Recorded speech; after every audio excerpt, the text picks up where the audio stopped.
नारद जी देख करके बड़े परेशान हो गए, बोले भैया पृथ्वी की जितनी प्रशंसा सुनी थी, पृथ्वी तो बिल्कुल विपरीत है। नारद जी सब जगह भ्रमण करते करते वृंदावन आए, तभी वृंदावन में उन्होंने क्या देखा, यमुना जी के तट पर एक परम सुंदरी बैठी है और उस सुंदरी की गोद में दो वृद्ध लेटे हैं। एक युवती की गोद में वृद्धों का लेटा हुआ देखना ये कोई उचित तो नहीं। नारद जी महाराज ने तुरंत जिज्ञासा प्रकट करते हुए पूछा, हे देवी आप कौन हो और आपकी गोद में दो वृद्ध कौन है? तब उस कन्या ने अपना प्रत्युत्तर दिया, अहम भक्ति ख्याता इमो में तनयो मतौ ज्ञान वैराग्य नामानो काल योगेन जर्जरो। मैं भक्ति, मेरा नाम भक्ति है और ये दोनों मेरे पुत्र हैं, ज्ञान और वैराग्य। मुझे सब भजते हैं, भक्ति सबके चित्त में है, पर ज्ञान और वैराग्य नहीं है। इसी कारण मैं तो युवा हूं क्योंकि मुझे सब चाहते हैं, पर मेरे वृद्ध बालक हो चुके हैं क्योंकि इनको कोई नहीं चाहता। मैं अपनी कथाओं में कहा करता हूं बंधुओं, भक्ति पथ पर चलने के बाद भी, भक्ति मार्ग पर आ जाने के बाद भी हम निराश क्यों हैं, हम हताश क्यों हैं, हम उदास क्यों हैं? क्योंकि भक्ति के पुत्र ज्ञान और वैराग्य हमारे पास नहीं है। केवल भक्ति है, ज्ञान नहीं है। एक भक्त था, गोपाल जी की सेवा करता था। किसी ने उसको जाके कहा, ए भाई तू गोपाल जी की सेवा कब से कर रहा है? बोले हो गए 7-8 साल हो गए। बोले 7-8 साल में भी तू आज भी छोटे से घर में ही रहता है, तेरा ना तो व्यापार बढ़ा, तेरा ना धन की वर्धन हुआ, ना तू घर बना पाया। उस व्यक्ति को लगा हाँ बात तो सही है। बोले तू देवता बदल दे, ये गोपाल जी तो छोटे से घर में ही राजी रहेंगे, तू एक काम कर महादेव की उपासना कर। देखा महादेव की उपासना करने वाले को सोने की नगरी लंका मिल गई। उसके मन में तुरंत अविश्वास आ, ये अज्ञान है। अज्ञान आपके अंदर है, ये आपको कैसे पता चले? ठाकुर जी के प्रति एक बार भी, या ठाकुर जी के जनों के प्रति, या ठाकुर जी के धाम के प्रति एक बार भी आपके चित्त में अविश्वास आ जाए, समझ जाना कि आपके अंदर अज्ञान है, ज्ञान नहीं है। लेकिन कोई कुछ भी कह जाए, कोई कितना भी बोल जाए, धाम के प्रति, नाम के प्रति, ठाकुर जी के प्रति, लीला के प्रति और ठाकुर जी के जनों के प्रति आपके चित्त में कभी अविश्वास ना आवे, समझ जाना भक्ति के साथ ज्ञान है।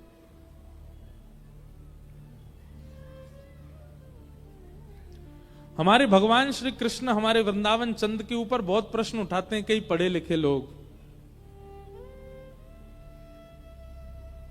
पर उनको अज्ञानी ही कहते हैं। हमारे यहां तो कहते हैं गमार, गमार हैं ये। या जाने कहां गमार, प्रेम नदिया की सदा उल्टी बहे धार। तो अब उस व्यक्ति ने क्या किया पता है? शंकर जी ले आया और गोपाल जी उठा के अलमारी में धर दिए। बोले 7 साल हो गए आपकी सेवा करते, अब यहीं बैठे रहो, अब मैं तो शंकर जी की आराधना करूंगा। और शंकर जी का अभिषेक करता, शंकर जी की आराधना करता। अब शंकर जी की आराधना के समय जो उसने अगरबत्ती जलाई, उस अगरबत्ती का धुआं उड़ करके इस तरफ जा रहा था जिस तरफ गोपाल जी बैठे थे। स्वाभाविक जा रहा था, उसमें कुछ हो नहीं रहा था, अपने आप ही वो धुआं इस तरफ जा रहा था। तो उस व्यक्ति के मन में क्या आया? बोले 7 साल इनकी पूजा करी, आज तक कभी सुख दिया नहीं, अब शंकर जी की सेवा कर रहा हूं तो अगरबत्ती का धुआं भी स्वयं ले जा रहे हैं, स्वयं सूंघ रहे हैं। दौड़ करके गया, अलमारी से ठाकुर जी उतारे। बोले 7 साल से मेरी सेवा स्वीकार नहीं करी, अब शंकर जी की आराधना करने लगा तो आप अगरबत्ती की सुगंधी भी ले रहे हो। ठाकुर जी प्रकट हो गए और प्रकट होकर के बोले 7 साल में तूने ऐसा कभी विचार किया ही नहीं कि मैं सूंघता भी हूं, आज सोचा इसलिए प्रकट हुआ मैं। तूने कभी विश्वास किया ही नहीं था कि मेरी नासिका भी है। आज पहली बार सोचा तूने कि हाँ मेरी नाक है, मैं सूंघता भी हूं। भक्ति तो बंधु हम सबके चित्त में है, पर ज्ञान नहीं है। और क्षमा कीजिएगा, ज्ञान का मतलब बहुत जानकारियां होना नहीं होता। विवेकशील बुद्धि, कहां कब क्या करना है, कैसे करना है, और सबसे बड़ी बात भक्ति में अविश्वास का ना होना, यही ज्ञान है।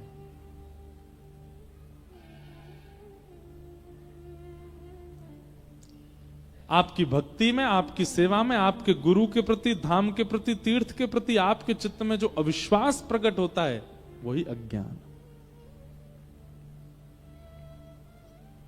मीराबाई कभी यूनिवर्सिटी नहीं गई, किसी विद्यालय में नहीं गई पढ़ने, पर मीराबाई अपने जीवन काल के विश्राम दिवस तक ठाकुर जी के प्रति अनन्य भाव से रहती थी, श्रद्धा रखती थी, पूर्ण समर्पण रखती थी, अविश्वास नहीं था।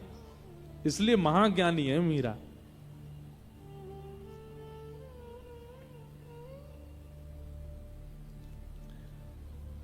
तो हमारी प्रार्थना, भक्ति तो है पर ज्ञान भी लाइए।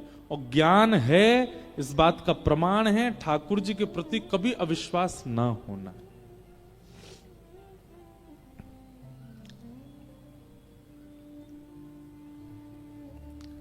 तो भक्ति के दो पुत्र हैं, ज्ञान और वैराग्य। दूसरे पुत्र का नाम क्या है? वैराग्य। वैराग्य का मतलब क्या है? अपनी इच्छाओं का त्याग करना ही वैराग्य कहलाता है। साधक व्यक्ति, भक्त व्यक्ति अगर अपने वस्त्रों को साधारण नहीं बना पा रहा, अपनी रहनी को साधारण नहीं बना पा रहा, अपने खान पान को साधारण नहीं बना पा रहा है, तो भक्त नहीं है। ये बात आप थोड़ी मान लीजिएगा हमारी। आप भक्ति मार्ग में जब आएंगे तो आप कई अपनी इच्छाओं का त्याग कर दोगे। आपको बड़ी गाड़ी में बैठाया गया कि छोटी गाड़ी में बैठाया जाए, इससे कोई फर्क नहीं पड़ेगा आपको। आपको पहनने के लिए 30,000 के कपड़े मिले कि 300 के कपड़े मिले, इससे फर्क नहीं पड़ेगा। आपको पाने के लिए 56 भोग मिले कि केवल सूखी दाल, सूखी रोटी मिली, इससे फर्क नहीं पड़ेगा। आपके लिए तन ढकना आवश्यक होगा, ब्रांड हो यह जरूरी नहीं होगा। आपके लिए सफर करना आवश्यक होगा, गाड़ी बड़ी हो यह जरूरी नहीं होगा। आपके लिए पेट भरना आवश्यक होगा, उसमें 56 भोग हो यह आवश्यक नहीं होगा। इन आवश्यकताओं के त्याग, इन विशिष्ट आवश्यकताओं के त्याग को ही वैराग्य कहते हैं। सब छोड़ करके बाबा जी बन जाना वो वैराग्य नहीं है।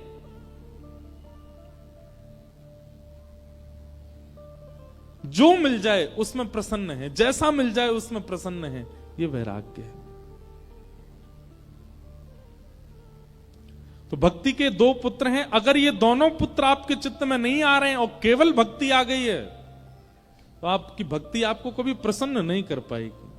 उस भक्ति से आप कभी आनंदित नहीं हो पाओगे, उस भक्ति से आप कभी ठाकुर जी का अनुभव नहीं कर पाओगे। इसलिए भक्ति के साथ साथ अविश्वास खत्म होना चाहिए, तभी ज्ञान आएगा। और भक्ति के साथ साथ इच्छाओं की निवृत्ति होनी चाहिए, तभी वैराग्य आएगा। और जब तक ज्ञान वैराग्य नहीं आएंगे, आप अपनी भक्ति से प्रसन्न नहीं हो पाओगे। तो भक्ति के दो पुत्र हैं, ज्ञान और वैराग्य। दुनिया सब भक्ति करती है, ज्ञान और वैराग्य के लिए कोई नहीं, इसलिए दोनों वृद्ध हो गए। तब भक्ति महारानी ने नारद जी से कहा, मेरे पुत्रों को युवान करने का कोई साधन बताओ। ज्ञान और वैराग्य दोनों युवा कैसे होंगे? इसी खोज में नारद जी महाराज सब जगह ढूंढते ढूंढते बद्रीनाथ गए। तब बद्रीनाथ में भगवान के प्रथम अवतार सनक सनंदन सनातन सनत कुमारों से उन्होंने कहा कि महाराज भक्ति के पुत्र ज्ञान वैराग्य कैसे युवा होंगे, बताइए। तब सनत कुमारों ने कहा, सत्कर्मसु चको नूनम ज्ञान यज्ञ स्मृतो बुधई श्रीमद् भागवतालाप सतु गीत सुकाद भी। एक ही उपाय है, क्या? सुखदेव जी के द्वारा सुनाई गई जो भागवत की कथा है, यदि भागवत की कथा तुम ज्ञान वैराग्य को सुना दोगे तो वे दोबारा युवा हो जाएंगे। एकमात्र भागवत जी में वो सामर्थ्य है कि वो ज्ञान वैराग्य को उत्थापित कर सकते हैं। बहुत ध्यान से सुनिएगा मेरी बात। आप कथा में क्यों आए हैं? क्योंकि भक्ति आपके चित्त में है। तो यहां आकर के प्राप्त क्या करना? आप ऑलरेडी भक्त बन गए, फिर यहां क्यों आए हो? आप भक्ति प्राप्त करने नहीं आए हो, ज्ञान और वैराग्य को उत्थापित करने आए हो। ज्ञान और वैराग्य हमारे चित्त में जो जीर्ण शीर्ण हो चुके हैं, उनको उत्थापित करने के लिए आप कथा में आए हैं। हमारे माइक कभी कभी ढीमे पड़ जाते हैं। बालकों की आवाज कितनी तेज होती है। कभी कभी हमें लगता है हम भी बालक होते, ऐसे ही जोर जोर से कथा सुना रहे होते। तो इनको बढ़िया बिस्किट खिला लाओ, बाहर ले जाके टॉफी दे देना। इधर देखो सब लोग, अरे मैया कैसो रो रो लाला। हमको इसलिए लग रहा है उसने वो मंकी कैप पहना ना, इतनी सर्दी तो है नहीं यहाँ पे, बेचारे का मुंह बंद हो गया है। ले उतर गया, लो शांत भी हो गया, और जोर से रो रहा है। सब लोग इधर देखो। जय हो झारखंड वासी। आप लोग सुनते तो बहुत ध्यान से, बस कभी कभी बीच में थोड़ी ऊधम हो जाते हैं। तो क्या बता रहा था मैं? ज्ञान और वैराग्य। 7 दिनों में आपका उद्देश्य क्या होना चाहिए? बहुत ध्यानपूर्वक इधर देखिए हमारी तरफ। आपका उद्देश्य, कई लोग कहते हैं भक्ति में आगे कैसे बढ़ें, भक्ति उत्थापित कैसे हो, हमारी भक्ति सजग कैसे हो, हम भक्ति में ठाकुर जी का दर्शन कैसे करें। आपके अंदर भक्ति है, पर वो भक्ति प्रसन्न कब होगी? जब उसके बालक चित्त में आएंगे, उसके बालक ज्ञान और वैराग्य। आपने किसी मां को अच्छे आसन पर बैठा दिया, मां की सारी व्यवस्थाएं अच्छी कर दी, पर बालकों को दुखी कर दिया। जिसके बालक दुखी हों वो मां कैसे प्रसन्न रह सकती है? भक्ति को आपने हृदय आसन पर बैठा रखा है। अब आगामी 7 दिन तक आपका उद्देश्य क्या होना चाहिए? कि ज्ञान और वैराग्य भी आए चित्त में। ज्ञान का मतलब क्या है? भक्ति में ठाकुर जी के प्रति कभी भी अविश्वास ना हो तो समझ जाना ज्ञान आ गया आपके चित्त में। और वैराग्य क्या है? अपनी इच्छाओं की कटौती करना, अपनी इच्छाओं से निवृत्त होना। ये एक प्रकार का वैराग्य। ये 2 चीजें कथा से आपको सीखनी है। वृंदावन जाने के बाद वृंदावन का रस जिस पर चढ़ जाता है, वो व्यक्ति जोगी जैसा क्यों हो जाता है? वो तिलक लगाए घूम रहा है, जटाएं बना लेता है सामान्य से। अभी कुंभ में ऐसा हुआ, ट्रेंड बन गया। अब बाहर के लोग नहाने आते हैं तो जबरदस्ती की जटाएं लगा करके और संतों की तरह रुद्राक्ष पहन करके, त्रिपुंड लगा करके। ये कोई बाह्य आवरण, कोई आडंबर नहीं है।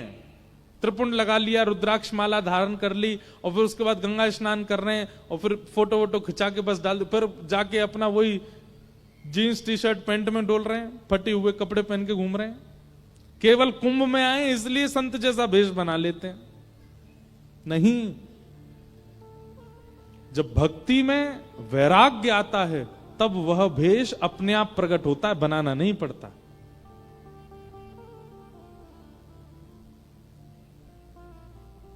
ये उर्दपुंड, ये गले में कंठी माला, ये धोती पहनना, बगलबंदी पहनना, ये एक प्रकार का वैराग्य है जो ठाकुर जी सिखा देते हैं। ठाकुर जी के चरणों में आने वाला व्यक्ति अपने लिए नहीं करता ज्यादा श्रृंगार, नहीं चाहिए उसको ज्यादा हाई फाई चीजें। वो सामान्य में रहना उसको अच्छा सामान्य मिले तो भी अच्छा, हाई फाई मिल जाए तो भी अच्छा, दोनों में सम रहता है। भक्ति के साथ में वैराग्य होगा तो।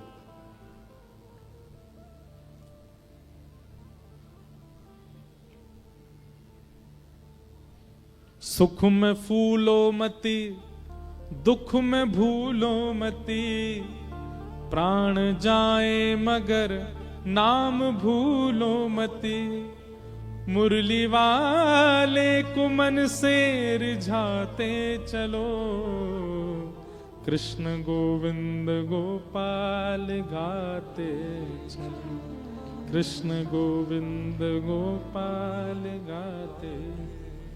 हमको कोई चार्टर हवाई जहाज में बैठा दे तो हमको ज्यादा प्रसन्नता नहीं।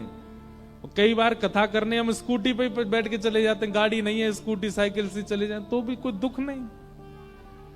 कोई यहां पर व्यास मंच के समान बड़ी बड़ी मालाएं पहना दे तो ज्यादा प्रसन्नता नहीं, और कोई कुछ माला भी ना पहना के जाए, दो बात बुरी सुना जाए तो उसमें कोई अप्रसन्नता नहीं।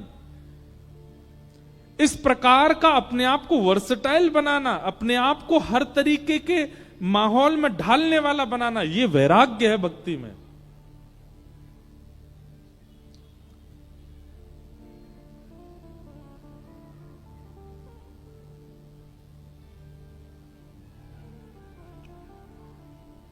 भक्ति के दो पुत्र ज्ञान और वैराग्य, इन दोनों के उत्थापन के लिए भागवत की कथा कराओ।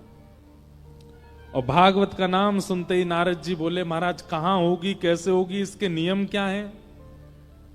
तब सनत कुमारों ने बताया, बोले गंगा के तट पर आनंद नाम का वन है, वहां कथा कराओ। जितने श्रोता आएंगे सबके खान पान प्रसाद की व्यवस्था रखो। एक बढ़िया सुंदर वृक्ष बड़ा सा ढूंढो जिसकी छांव में सब बैठ सकें। ऊंचा एक व्यास मंच बनाओ, व्यास मंच पर व्यास जी के बैठने की व्यवस्था करो। आदि आदि कथा की सारी व्यवस्थाएं बताई गई। नारद जी महाराज ने सब व्यवस्था की, और व्यवस्था में कथा जैसे प्रारंभ हुई, भक्ति ज्ञान वैराग्य तीनों आए। भक्ति महारानी तो युवा थी, पर ज्ञान वैराग्य ने जैसे ही कथा माहौल में प्रवेश किया कि भक्ति सुतौ तौ तरणौ गृहीत्वा प्रेमैकरूपा सहसा विरासीत्, श्री कृष्ण गोविंद हरे मुरारे, नाथेति नामानि मुहुर्वदन्ति। उस कथा के परिसर में जैसे ही ज्ञान वैराग्य ने प्रवेश किया, प्रवेश करते ही दोनों युवा हो गए। ज्ञान भी युवा हो गया, वैराग्य भी युवा हो गया। भक्ति महारानी अत्यंत प्रसन्न हो गई, उनके दोनों पुत्र युवा हो गए। यही होना चाहिए यहां भी।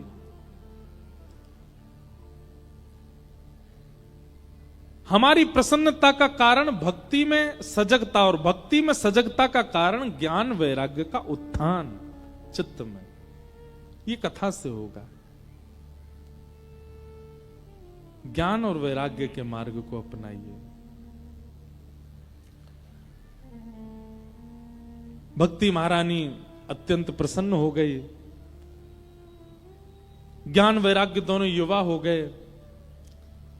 नारद जी महाराज ने प्रश्न किया और सनत कुमारों से पूछने लगे, महाराज कृपा करके मुझे यह बताइए, कथा सुनने से कौन कौन से पापी अपने पापों से मुक्त हो जाते हैं? कितने प्रकार के पाप कथा सुनने से मुक्त होते हैं? और यहां पर सनत कुमार कह रहे हैं, कौन कौन से पाप करने वाला व्यक्ति अगर कथा में आवे तो उसके पाप निवृत्त हो जाते हैं। ये मानवा पाप कृतस्तु सर्वदा, सदा दुराचार रता विमार्गगा, क्रोधाग्निदग्धा कुटिलश्च कामिनः, सप्ताह यज्ञेन कलौ पुनन्ति ते। बहुत सावधानी से सुनो। जितने भी पाप हैं, पहली बात तो पाप कहते किसको हैं? शास्त्र जिनकी आज्ञा नहीं देते, गुरुजन जिनकी आज्ञा नहीं देते, और माता पिता जिसकी आज्ञा नहीं देते, वो सब पाप है, सब पाप है। अगर ये सारे नियमों के विपरीत हमने कोई काम किया है तो वो पाप है।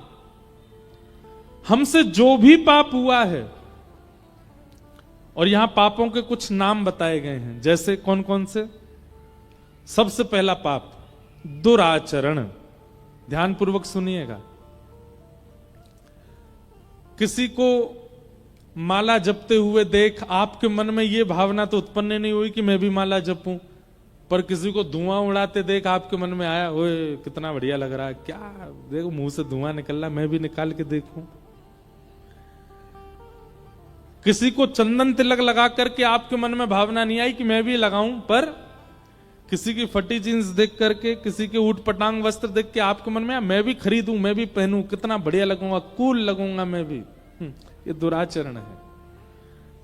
मतलब किसी के आचरण को देख करके, किसी के व्यवहार को देख करके आप वह आचरण करने लग जाओ, इसको कहते हैं दुराचरण, और ये पाप है। आप अपनी पत्नी से प्रेम से ही रहते थे, आप अपनी पत्नी से प्रेम भाव ही रखते थे, लेकिन आपने अपने मित्र को देखा वो तेज आवाज में बात कर रहा था, उसकी पत्नी सामन, अब आप भी वही करने लगे, ये दुराचरण है, पाप है। आप किसी अन्य के दुराचरण भाव को देख करके उससे सीख लेते हैं और फिर स्वयं करने लग जाते हैं, ये दुराचरण, और ये पाप है। संसार में कोई भी व्यक्ति जन्म से दुराचरण नहीं करता, कोई गलत काम नहीं करता, वो देख के ही सीखता है व्यक्ति। किसी को पीने की लत लगी तो उसने किसी को पीते हुए देखा था, इसीलिए लगी है। किसी को खाने की लत लगी, क्रोध की लत लगी, लेकिन आपने कभी विचार किया मानव को लत केवल बुरी चीजों की लगती है, भक्ति की नहीं लगती, गिने चुने लोगों को लगती है। पर अभी माहौल बदल रहा है, अभी लोगों को भक्ति की लत लग रही है, अभी लोगों को कथा की इच्छा प्रकट हो रही है, अभी लोगों को नाम जप की इच्छा प्रकट हो रही है।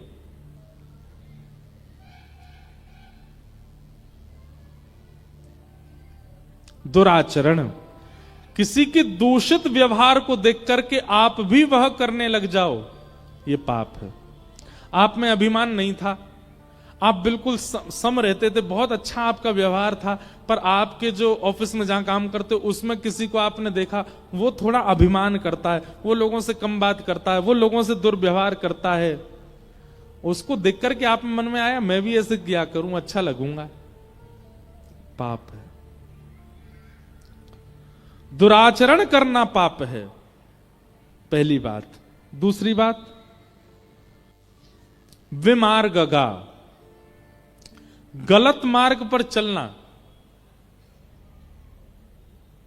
माताजी, पिताजी, गुरुजी, बड़े भैया सबने बोला वहां मत जाना, वो अच्छी जगह नहीं है, वो मत करना, वो अच्छा नहीं है, ऐसा मत खाना, ये अच्छा नहीं है, ये सब पता है।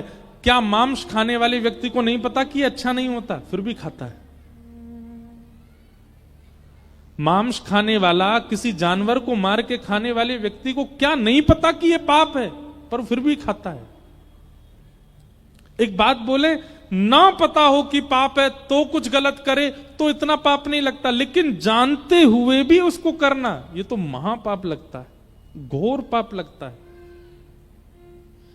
और मांस खाने वाले सब लोग घोर पाप ही कर रहे हैं। क्यों? उनको पता है कि एक जानवर मारा गया है हमारे लिए, फिर भी खाते हैं उसको। इसी को कहते हैं विमार्ग। शास्त्र मना करते हैं, वेद पुराण मना करते हैं, गुरुजन मना करते हैं नहीं खाओ, फिर भी खाते हैं। विमार्ग, जिस मार्ग के लिए मना किया गया उस मार्ग पर चलना, यह महापाप है। और क्रोधाग्नि दग्धा, तीसरा पाप क्या बताया? भयंकर गुस्सा। छोटा मोटा गुस्सा, थोड़ा मोटा गुस्सा चलेगा, लेकिन भयानक क्रोध आना, और भयानक क्रोध में कुछ भी बोल देना, कुछ भी कह देना, हाथापाई कर देना, कुछ फेंक देना, उठा देना, इस प्रकार की क्रिया करना, ये महापाप है। क्रोधाग्नि दग्धा। कुटिलश्च कामिनः। अब कुटिल किसको कहते हैं? ये चौथा रूप है पाप का। कुटिल का मतलब क्या है? आपके मुंह पे क्या बोलेगा? बहुत अच्छे बेटा, अच्छे से पढ़ाई करना, खूब अच्छे जाना आगे, इतने परसेंटेज मुझे चाहिए तुम्हारे, 80% से कम नहीं आने चाहिए। पर मनी मन क्या सोच रहे हैं? फेल हो जाए। मुख पर क्या दिखा रहे हैं? कि तुम अच्छे बनो, तुम्हारा ब्याह बहुत अच्छा हो, पति पत्नी दोनों का ब्याह हुआ, उनसे कह रहे हैं बहुत अच्छे से रहना, भगवान करे तुम सदा सुखी रहो। पर मनी मन क्या सोच? तुम्हारा ब्याह टूट जाए, चले ही नहीं ज्यादा। मुख से दिखा कुछ रहे हैं पर भीतर से कुछ और है। इसको कहते हैं कुटिल व्यक्ति, पाप है। और ऐसे लोगों की संख्या बहुत है संसार में। वो दिखाते अपने आप को बहुत प्रेमी हैं पर हैं नहीं।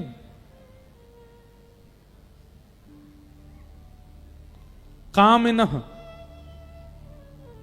काम भावना चित्त में, जिसको देख लें, जिसके स्वरूप का दर्शन कर लें, जिस स्थान पर चले जाएं, उनके चित्त में केवल काम ही आता और कोई बात ही नहीं आती। ये महापाप के लक्षण हैं। ऐसा व्यक्ति अगर परिवर्तन की भावना से अपने दोष को आगे रख करके अगर कथा सुनने बैठे तो कथा उसके उस दोष को नष्ट कर देगी। जैसे कि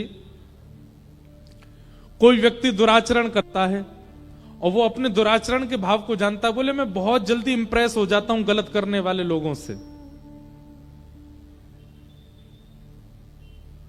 कई लोग ऐसे होते हैं वो पीते नहीं है पर वो पिलाते हैं सबको। उनको देखना ही अच्छा लगता है, पियो पियो बढ़िया, ये आपस में लड़ेंगे मुझे बहुत आनंद आएगा। ये दुराचरण है, ये पाप है। एक मिला था मुझको, कहीं एक बालक आया, बोले महाराज जी एक बात पूछनी। मैंने क्या? मैं पीता नहीं हूं। मैंने तो मेरे जो मित्र हैं उनको मैं पिलाता हूं। फिर वो आपस में लड़ते हैं, मैं देख के आनंद करता हूं। मैं तो पानी ही पीता हूं पर उन लोगों पे हजारों रुपया खर्च करता हूं, क्योंकि पी के फिर उनके सच निकल के आते ही आते। मैंने कहा बेटा उनको जितना पाप लगेगा ना, मल्टीप्लाई इनटू 1000 होकर तुझको लगेगा। तू करवा रहा उनसे पाप। ये दुराचरण है। दुराचरण करने वाला व्यक्ति अगर कथा सुने तो उसका दुराचरण भाव दूर होगा, लेकिन सुनने से नहीं होगा। मैं ऐसे कितने लोगों को जानता हूं, हजारों कथाएं सुन चुके हैं, लेकिन आज तक उनके हृदय का काम नहीं मरा, आज तक उनके हृदय में कोई परिवर्तन नहीं आया। वो आज भी वैसे ही हैं, कोई परिवर्तन उनके जीवन में नहीं कर पाए हम।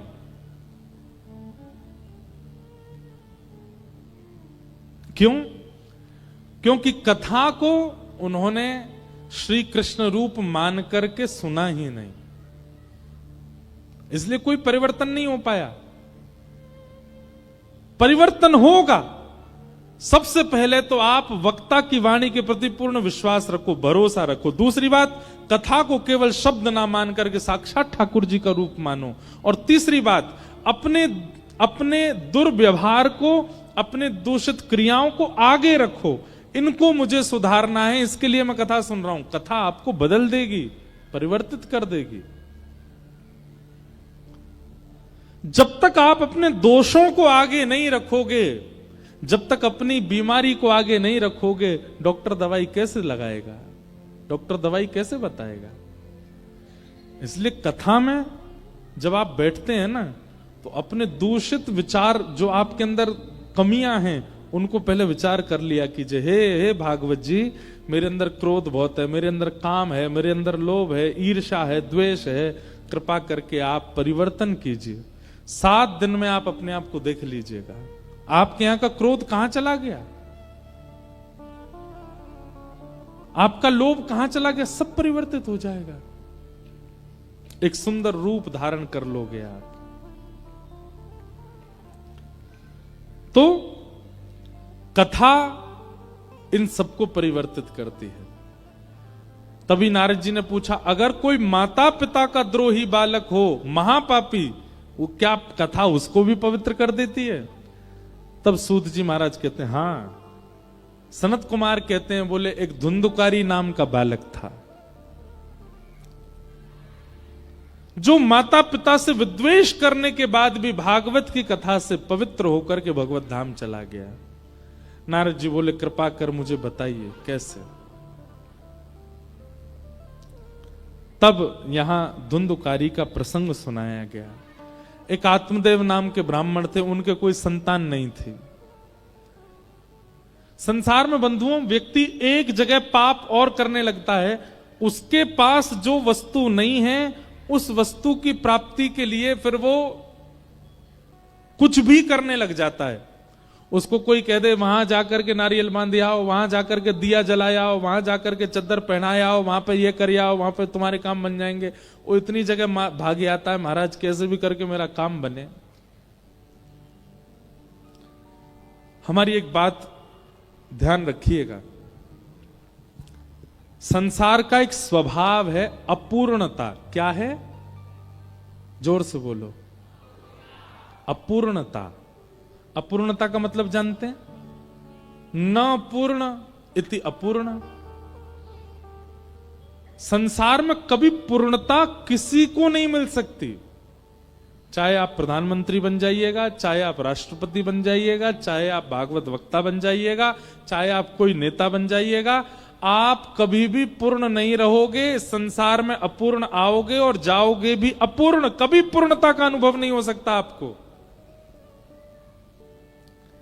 इसलिए आप किसी ना किसी चीज से अपूर्ण रहोगे। या तो आपको पुत्र हो गए तो पुत्री नहीं है, पुत्री हो गई तो पुत्र नहीं है, धन मिल गया तो विवाह नहीं हुआ, विवाह हो गया बच्चे भी हैं पर घर नहीं है, घर भी है बच्चे भी हैं पत्नी भी है, लेकिन कोई मानता नहीं है, सुनता नहीं है, सब अपने मन की करते हैं। आप कहीं ना कहीं तो अपूर्ण रहोगे और उस अपूर्णता में ही आपको रहना चाहिए। और एक बात और बताएं, आप जैसे ही एक चीज को पूर्ण करने का प्रयास करोगे, दूसरी जगह से आप अपूर्ण ही हो रहे होगे। जैसे कई लोगों को संतान नहीं है, तो संतान ना होने की वजह से अब वो प्रयास करते हैं कि हमको संतान प्राप्त हो,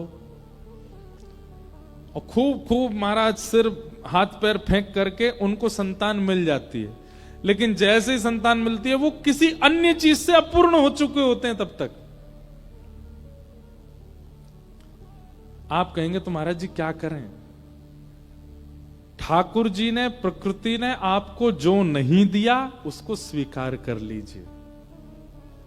अगर संतान नहीं है तो स्वीकार कीजिए, प्रकृति से छीनिए मत उसको। क्योंकि आप जैसे ही प्रकृति से छीनने का प्रयास करते हैं तो प्रकृति जब आपके लिए कुछ था ही नहीं, जब आपको देती है तो वही वस्तु आपको कष्ट देने लग जाएगी। फिर संतोष जीवन में लाना पड़ेगा।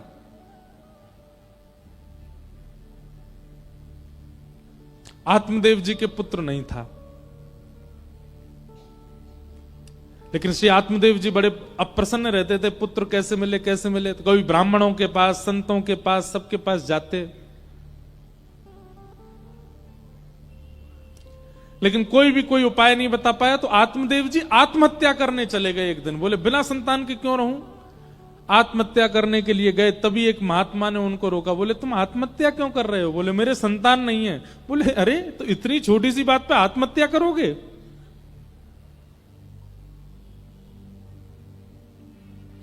आत्महत्या मत करो, ये लो फल, अपनी पत्नी को खिला देना। तुम्हारे घर वैसे तो 7 जन्मों तक अगले संतान नहीं है, पर मैं अपने पूरे जीवन का तप देता हूं, तुमको एक पुत्र हो जाएगा। एक बात हमारी बहुत ध्यानपूर्वक सुनिएगा बंधुओं, कभी भी किसी संत से संसारी वस्तु मत मांगना। क्यों?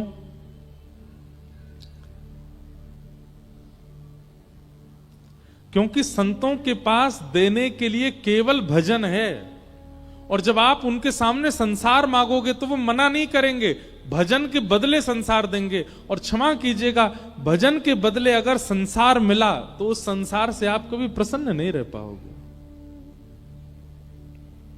इसलिए हमारी प्रार्थना है, महापुरुषों से, महत्पुरुषों से संसार कभी मत मांगना। भाई धनवान व्यक्ति धन ही दे सकता है, गुणवान व्यक्ति गुण ही दे सकता है, भजनवान व्यक्ति संसार कैसे दे देगा? भजन ही तो देगा आपको।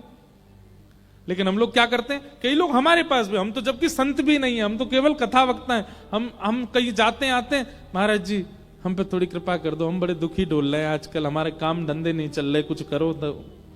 अरे भाई, मैं क्यों कथा करता, मैं भी कोई फैक्ट्री खोल लेता, अपने सिर पे ही हाथ दिल लेता, चल भैया तेरी फैक्ट्री खुल जाए। कई माताएं, कई भाई लोग आते हैं, माताएं आती हैं, हमारी बहू को आशीर्वाद दे दो महाराज जी। क्या दे दें आशीर्वाद, इतने साल हो गए इनको, अब आप कथा का एक फल ऐसा इनको प्रदान कर दें, संतान हो जाए। अरे आप संसार क्यों मांग रहे हैं? नहीं मांगना है। और हम मंच से कह रहे हैं, नीचे आके तो नहीं कह पाएंगे, कभी आपसे सामने बैठ के तो नहीं बोलेंगे, पर मंच से कह रहे हैं। जब आप किसी भक्त से, वैष्णव से, भजनानंदी से संसार की कामना करते हैं तो उससे मिलेगा, 100% मिल जाएगा जो मांगोगे, पर वो वस्तु फिर आपको वही वस्तु अप्रसन्न रखेगी, प्रसन्न नहीं हो पाओगे। एक बार एक हमारे जानकार हैं, उनका बेटा, उसने प्रेम विवाह की इच्छा प्रकट की। प्रेम विवाह करने के हम कोई विपक्षी नहीं है, पर प्रेम विवाह माता पिता और परिवार की रजामंदी से ही होना चाहिए, उनकी प्रसन्नता से होना चाहिए। माता पिता प्रसन्न है तो महाराज हमें क्या फर्क पड़ता, पड़े रहो, कहीं हम कर लेंगे कहीं जाके, ऐसा नहीं होना चाहिए। उनको रिझाइए, मनाइए, करिए, पर उनकी प्रसन्नता से। अगर वे अप्रसन्न हैं तो हाथ जोड़िए। तो एक हमारे संपर्क में थे, उनके पुत्र ने किसी से विवाह की इच्छा प्रकट की। अब सब लोगों ने, ज्योतिषियों ने, कई संतों ने, सबने कहा कि भाई इनका विवाह उचित है नहीं। माता पिता भी थोड़े से अप्रसन्न हो गए। देखिए, या तो दिखवाइएगा नहीं, और दिखवाने पर अगर थोड़ी चूक पता चल रही है तो फिर उस चूक का निवारण कीजिएगा।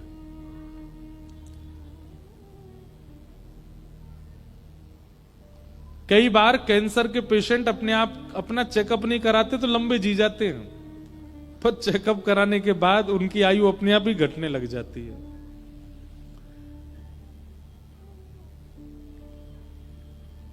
तो उन्होंने इच्छा प्रकट की कि मुझे उससे ब्याह करना है। अब ब्याह के लिए जब नहीं माना कोई भी, तो वो जिद करने लगे, नहीं मुझे तो उससे ब्याह करना है। तो उनके पिताजी अपने गुरुजी के पास गए, बोले कि बेटा बहुत जिद कर रहा है कि नहीं ब्याह तो वहीं करूंगा। तो उन संत ने क्या कहा, बोले कि 3 दिन का एक यज्ञ होगा, यज्ञ में कहना दोनों बैठे। 3 दिन का यज्ञ हुआ, दोनों बैठते थे जिनका विवाह होना था। तीसरे दिन क्या किया, उन महात्मा के करीब 20-25 साल पुरानी जटा, उन्होंने उन जटा को काट करके जटा यज्ञ आहुति में डाल दी। सब लोग देख के हैरान हो गए, ये क्या किया इन्होंने। तब वो महापुरुष बोले, देखो ये बालक विवाह का जहां मन है इसका, वहां जो हमको दिखा उचित नहीं था, इसलिए हमने अपने 25 वर्ष के संपूर्ण तपस्या का फल दे दिया। 25 वर्ष तक तो इसको कुछ नहीं होगा, अगर कोई संकट आना होगा तो 25 वर्ष तक तो नहीं आएगा। 25 वर्ष बाद बालक, तब तक शायद मैं जीवित नहीं रहूंगा, तू अपना ध्यान रखियो बस। ऐसा किया। हमारे मन में ये बात आई कि एक महापुरुष ने 25 वर्ष तक भजन किया, और उस भजन का बलिदान एक व्यक्ति के दाम्पत्य संसारी जीवन को सुखी करने के लिए किया। वो दोनों संग तो हो गए पर प्रसन्न नहीं रह पाए। क्यों? एक महत् पुरुष ने अपना भजन का बल दे दिया। भजन के बल से भजन उत्थापित हो सकता है, भजन के बल से संसार उचित नहीं हो पाएगा। इसलिए हमारी प्रार्थना, कभी संत महापुरुष भजनानंदियों से कभी संसार मत मांगना। मांगना हो तो भजन ही मांगना, मांगना हो तो ठाकुर जी को ही मांगना। संसार में संसार मांगोगे मिल जाएगा, पर प्रसन्न नहीं रह पाओगे।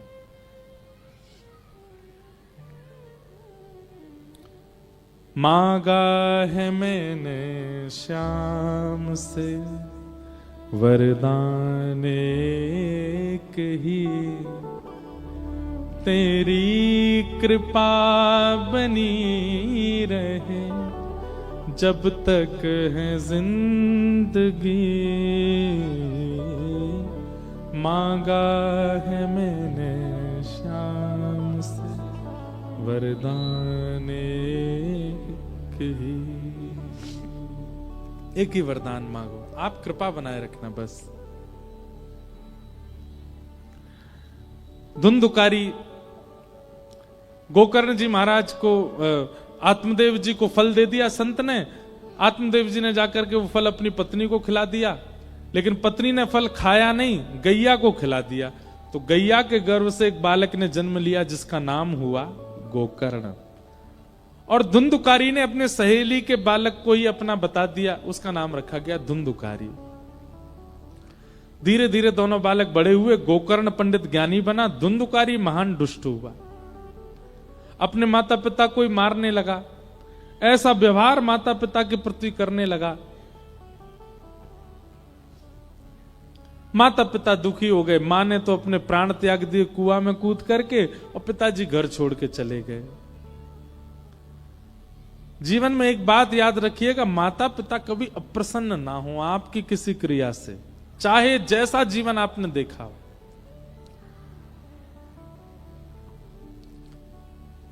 धुंधुकारी उसकी मृत्यु हुई और वो प्रेत बन गया। प्रेत बनने के बाद अब उसकी मुक्ति का उपाय कई किए, लेकिन वो मुक्त नहीं हो पाया। माता पिता से द्रोह करने वाला बालक मृत्यु के बाद प्रेत ही बनेगा। प्रेत बन गया, अनेक प्रयासों से भी मुक्त नहीं हुआ। तब श्री गोकर्ण जी महाराज ने उसके निमित्त भागवत की कथा की।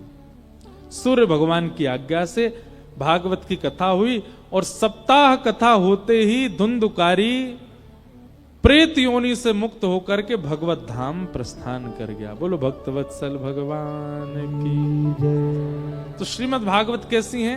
प्रेत पीड़ा को दूर करती है। अगर कोई प्रेत योनि में चला गया है और उसके निमित्त भागवत जी का पाठ करा दिया जाए तो वो प्रेत योनि से मुक्त हो जाता है।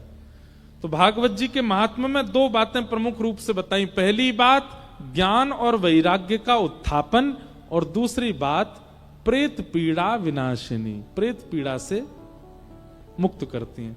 ऐसी भागवत जी को हम बारंबार प्रणाम करते हैं। बोलो भागवत महापुराण की। भागवत जी का महात्म हमने आज श्रवण किया। प्रथम स्कंद से हम लोग कल से कथा का प्रारंभ करेंगे। कथा का समय 3 बजे से है, आप लोग उससे पहले ही आ जाएं ताकि खूब आनंद विस्तार से कथा हो। आइए, वृंदावन के सप्त निधियों को बड़े प्रेम और भाव से, 7 ठाकुर हैं हमारे वृंदावन में, उनको प्रणाम करते हुए कथा को विश्राम देंगे। श्यामा हृदय कमल सो प्रगट्यो, श्यामा हृदय कमल सो प्रगट्यो, श्यामा हृदय कमल सो प्रगट्यो, श्यामा हृदय कमल सो प्रगट्यो, और श्याम हृदय कुभार वृंदावन मेरो वृंदावन, वृंदावन मेरो वृंदावन, हे श्री वृंदावन प्यारो वृंदावन, वृंदावन प्यारो वृंदावन, श्यामा हृदय कमल सो प्रगट्यो, श्यामा हृदय कमल सो प्रगट्यो, और श्याम हृदय कुभार वृंदावन मेरो वृंदावन,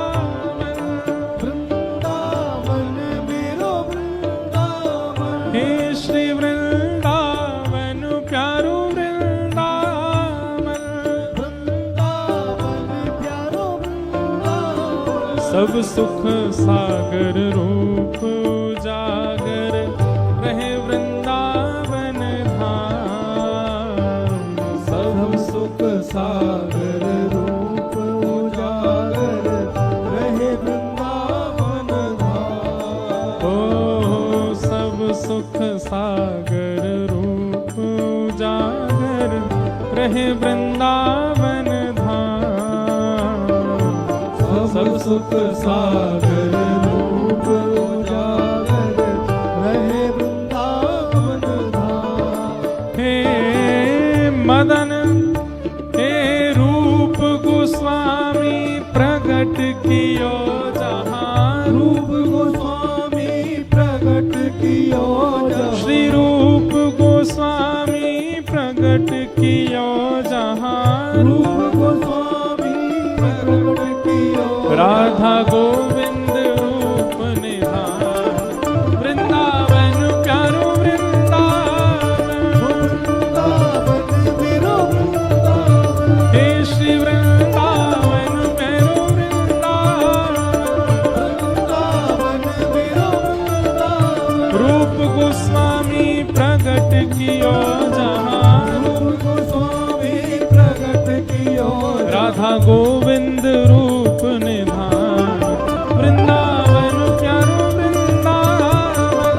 वृंदावन मेरो वृंदावन। हे श्री वृंदावन मेरो वृंदावन। वृंदावन मेरो वृंदावन। बिहरत निस दिन कुंज गलन में ब्रज जन मन सुख धाम। बिहरत निस दिन कुंज गलित में ब्रज जन मन सुख धाम।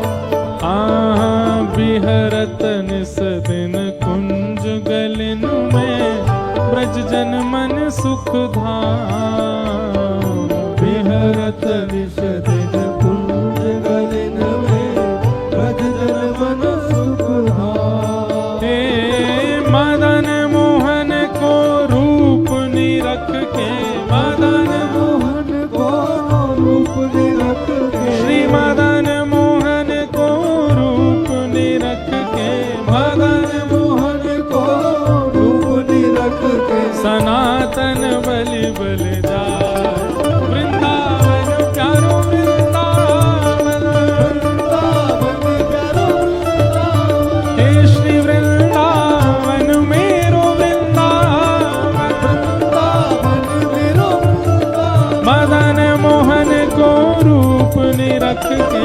मदन मोहन को रूप निरख के। हे सनातन बलि बल जाय। वृंदावन मेरो वृंदावन।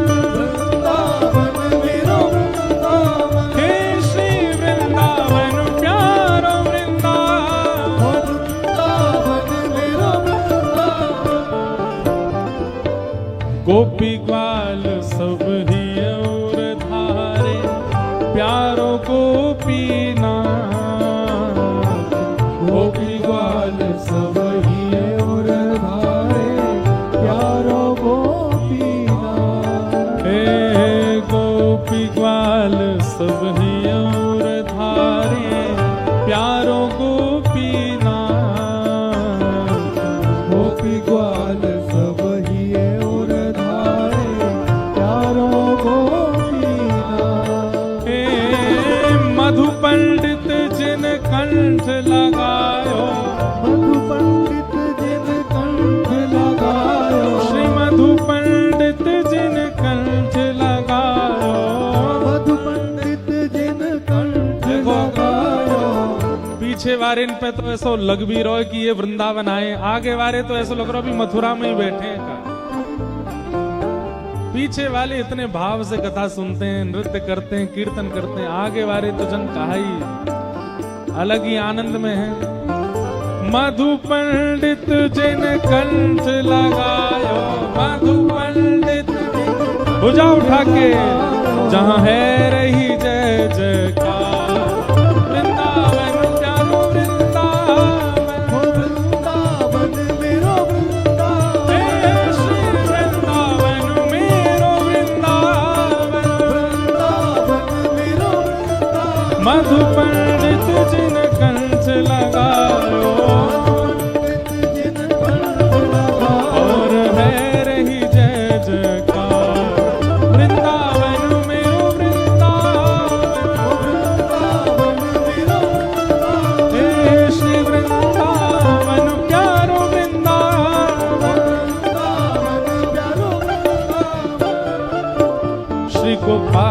भट्ट झुकी हृदय वेदना प्रगट्यो शालिग्राम। गोपाल भट्ट दुखे हृदय वेदना प्रगटो शालिग्राम।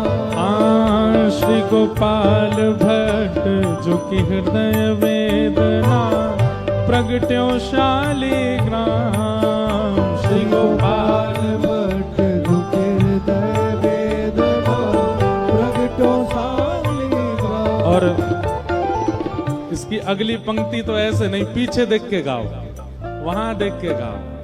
रूप सुधा को खान हमारो, रूप सुधा को हमारो, रूप सुधा को खान हमारो, रूप सुधा को खान हमारो। ओ श्री राधा रमण झूला वृंदावन मेरो वृंदावन, वृंदावन मेरो वृंदावन। हे श्री वृंदावन मेरो वृंदावन। वृंदावन मेरो वृंदावन। रूप सुधा को खान हमारो, रूप सुधा को खान हमारो। प्यारो राधा रमण झूला वृंदावन मेरो वृंदावन। वृंदावन मेरो वृंदावन। हे श्री वृंदावन प्यारो वृंदावन। वृंदावन प्यारो वृंदावन। जय जय राधा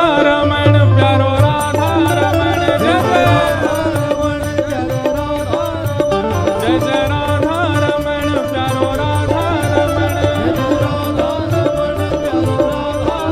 हो मेरो राधा रमण प्यारो राधा रमण। हो मेरो राधा रमण प्यारो राधा रमण। हो मेरो राधा रमण प्यारो राधा रमण। हो मेरो राधा रमण प्यारो राधा रमण।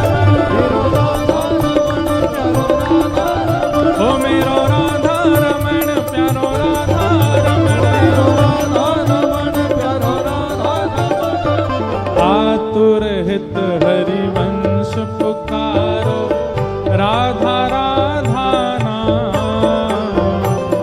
आतुर हित हरिवंश पुकारो राधा राधा नाम। हे जय राधे राधे, जय राधे राधे, जय राधे राधे,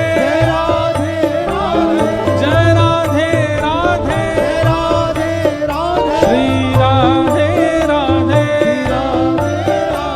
जय राधे राधे, आतुर हित हरिवंश पुकारो राधा राधा नाम। आतुर हित हरिवंश पुकारो राधा राधा। हे सघन कुंज यमुना तट आयो, सघन कुंज यमुना तट आयो। मदन टेर वृंदावन आयो, ओ प्यारो राधा वल्लभ लाल वृंदावन मेरो वृंदावन। वृंदावन मेरो वृंदावन। हे श्री वृंदावन मेरो वृंदावन। वृंदावन मेरो वृंदावन। सघन कुंज यमुना तट आयो, यमुना तट आयो। श्री राधा वल्लभ लाल वृंदावन मेरो वृंदावन। वृंदावन मेरो वृंदावन। हे श्री वृंदावन मेरो वृंदावन। वृंदावन मेरो वृंदावन। जुगल किशोर को लाड लड़ायो, नवल कुंज ही अमान। जुगल किशोर को लाड लड़ायो, नवल कुंज हिया। हे कुंजन कुंजन की रज धारे, कुंजन की रजधारे। कुंजन कुंजन की रज धारे। कुंजन कुंजन की रजधारे। ओ हरि व्यास युगल यश गाय वृंदावन मेरो वृंदावन वृंदावन मेरो वृंदावन हे श्री वृंदावन प्यारा वृंदावन वृंदावन चारो वृंदावन कुंजन कुंजन की रज धारे कुंजन की रज ओ हरि व्यास युगल यश गाय वृंदावन मेरो वृंदावन वृंदावन मेरो वृंदावन हे श्री वृंदावन प्यारो वृंदावन वृंदावन चारो वृंदावन और जिस किसी ने एक बार भी वृंदावन के दर्शन किए हैं उसने, हो सकता है राधा रमन जी ना गया हो, राधा वल्लभ जी ना गया हो, गोविंद देव आदि ना किए हों, पर इनके दर्शन तो जरूर किए होंगे। हमारे वृंदावन के 7वें ठाकुर कौन है बताओ? जोर से जय जयकार करके कहो, बोल वृंदावन बिहारी लाल की। कैसे हैं बिहारी जी? भुवन चतुर्दश की सुंदरता निधिवन करत बिहार। चतुर्दश की सुंदरता निधिवन करत बिहार हे भुवन चतुर्दश की सुंदरता निधिवन करत बिहार। भुवन चतुर्दश की सुंदरता दोनों भुजा उठा करके कहो, श्यामा प्यारी कुंज बिहारी, श्यामा प्यारी कुंज बिहारी श्यामा प्यारी बांके बिहारी, श्यामा प्यारी बांके बिहारी और जय जय श्री हरिदास वृंदावन प्यारो वृंदावन, वृंदावन प्यारो वृंदावन हे श्री वृंदावन मेरो वृंदावन, वृंदावन मेरो वृंदावन श्यामा प्यारी कुंज बिहारी, श्यामा प्यारी कुंज बिहारी और जय जय श्री हरिदास वृंदावन मेरो वृंदावन, वृंदावन मेरो वृंदावन हे श्री वृंदावन प्यारो वृंदावन। वृंदावन प्यारो वृंदावन हमारे वृंदावन के सप्त ठाकुर गोविंद देव, मदन मोहन, गोपीनाथ, राधा रमण, राधा वल्लभ, जुगल किशोर, बांके बिहारी। और इस पद को जिन्होंने प्रकट किया ऐसे प्यारे गिरधर लाल, जिनकी कृपा से यह रस प्रगट्यो वृंदावन अभिराम। जिनकी कृपा से यह रस प्रगटो वृंदावन अभिराम हे जिनकी कृपा सो यह रस प्रगटो वृंदावन अभिराम। जिनकी कृपा से यह रस प्रगटो वृंदावन अभिराम हम देखिए, अब जहां हम रुके हैं वहां इतने लोगों से मिलना संभव नहीं हो पाएगा, इसलिए हम मंगलवार को यानी कि ट्यूसडे को आप सब लोगों से एक स्थान पर मिलेंगे। लाल जी भी विराजेंगे। वो स्थान कौन सा है वो हमारे समिति वाले उसका नाम उद्घोषित कर देंगे। सुबह 10 बजे से लेकर के 12 बजे तक का समय रहेगा मिलने का और लाल जी के दर्शन का, मंगलवार को, केवल एक ही दिन। तो जिनको भी मिलना हो, हमने वीकडे क्यों रखा, वीकेंड क्यों नहीं रखा? क्योंकि भाई जिसको दर्शन करने होंगे ना वो काम धंधा छोड़ के आएगा, तो ठाकुर जी के लिए कुछ तो त्यागोगे आप। इसलिए मंगलवार को हम मिलेंगे और लाल जी भी मिलेंगे सबसे। एक स्थान पर ही मिलन का कार्यक्रम होगा सुबह 10 से 12। कथा के बाद में जगह बता दी जाएगी, वहीं आप लोग सब आ जाइएगा। तो ठाकुर जी को प्रणाम करो। जिनकी कृपा से यह रस प्रगट्यो वृंदावन अभिराम। जिनकी कृपा से यह रस प्रगटो वृंदावन अभिराम हे सप्त निधिन को